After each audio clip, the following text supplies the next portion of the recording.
മഹാനായ റൂഹുല്ലാഹി ഈസ നബി അലൈഹിസ്സലാം ഇറങ്ങി വരും. ഈസ നബിയുടെ നേതൃത്വത്തിലാണ് ജൂതന്മാർക്കെതിരെയുള്ള ഈ യുദ്ധം നടക്കുക. ഹത്താ യഖ്തബി അൽ യഹൂദിയു വറാഅൽ ഹജരി വശജർ. അങ്ങനെ ജൂതന്മാർ പാറകളുടെയും വൃക്ഷങ്ങളുടെയും പിന്നിൽ പോയി മറഞ്ഞിരിക്കും.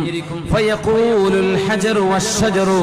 എന്നിട്ട് കല്ലും വൃക്ഷങ്ങളും വിളിച്ചു പറയും, യാ മുസ്ലിമു, ഏ മുസ്ലിമേ, യാ അബ്ദല്ലാഹ്, അല്ലാഹുവിന്റെ ദാസനെ, ഖൽഫി യഹൂദിയുൻ, ഒരു ജൂതൻ എന്റെ പിന്നിൽ ഇരിക്കുന്നുണ്ട്, തആല ഫഖ്തുൽഹു, അവനെ വന്ന് കൊന്നുകളഞ്ഞോളൂ എന്ന് വൃക്ഷങ്ങളും പാറക്കല്ലുകളും ബിൽഡിങ്ങുകളും വിളിച്ചു പറയും.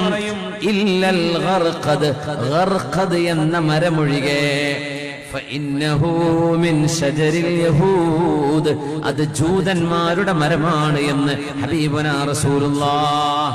ഒരത്ഭുതം കൂടെ പറയട്ടെ.